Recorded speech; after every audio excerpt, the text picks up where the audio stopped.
मोहम्मद गोरी भारत और तुर्क साम्राज्य की स्थापना हेरात और गजनी के मध्य एक छोटा सा पहाड़ी प्रदेश था जो गौरा कहलाता था। गौर राज्य मोहम्मद गजनी के अधीन था। गौर राज्य जो था वह मोहम्मद गजनी के अधीन था। 1173 ईस्वी में मोहम्मद गोरी गौर प्रदेश का शासन बना था। मोहम्मद गोरी का पूरा नाम जो था शहाबुद्दीन महमूद गोरी था। मोहम्मद गोरी का पूरा नाम शहाबुद्दीन मोहम्मद गोरी था। इनका एक और नाम था जो मोइनुद्दीन मोहम्मद बिन शम नाम था। भारत पर मोहम्मद गोरी ने 1175 ईस्वी में पहली बार आक्रमण किया था। भारत पर मोहम्मद गोरी ने 1175 ईस्वी में पहली बार आक्रमण किया था। उसका वह आक्रमण मुल्तान व सिंध पर हुआ था। मोहम्मद गोरी ने भारत पर दूसरा आक्रमण 1178 ईस्वी में पठान गुजरात पर किया था। पठान शासक भीम द्वितीय ने मोहम्मद गोरी की बड़ी करासी शिकायतें हार दी थी।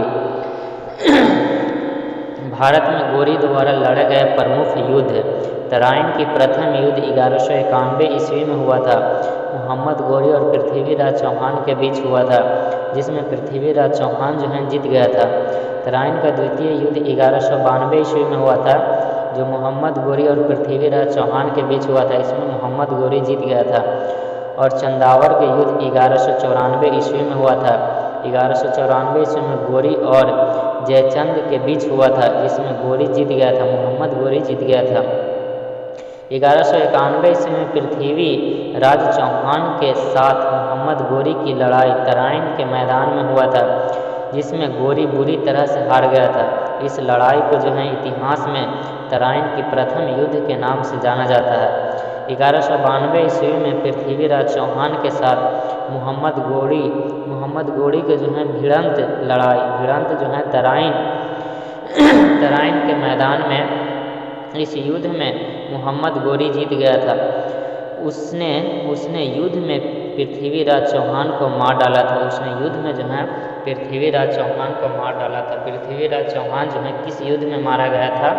तराइन का द्वितीय युद्ध में जो है 1192 ईस्वी में पृथ्वीराज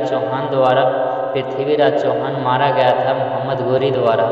मोहम्मद गोरी का कोई पुत्र नहीं था, अतः जयचंद पराजित करने के बाद गोरी भारत में जीत गए थे। उसे परदेशी कुतुबुद्दीन ऐबक को सौंप कर वापस गजनी चला गया था। मोहम्मद गोरी का कोई पुत्र नहीं था, अतः जयचंद को पराजित करने के बाद गोरी भारत को जीतकर अपने प्रदेश में कुतुबुद्दीन ऐबक को सौंप कर वापस गजनी चला गया था। 1194 ईस्वी में मोहम्मद गोरी ने अजमेर को जब विजित किया था, साथ ही उसने जैन मंदिर को सांस्कृतिक विश्वविद्यालय को नष्ट करके उनके मलबे पर क्रमशः कुव्वत-उल-इस्लाम दिल्ली और 2.5 दिन की झोपड़ा अजमेर का निर्माण करवाया था। यह कुतुबुद्दीन ऐबक ने करवाया था। मोहम्मद गोरी ने फिर 1205 ईस्वी में भारत वापस लौट आया था। इस बार उसने खोखरों की बुरी तरह से हराकर बेरहमी से कत्ल कर दिया था। खोखरों के विजय के पश्चात मोहम्मद गोरी वापस गजनी लौट रहा था, तो 15 मार्च 1206 ईस्वी को उनकी हत्या कर दी गई थी।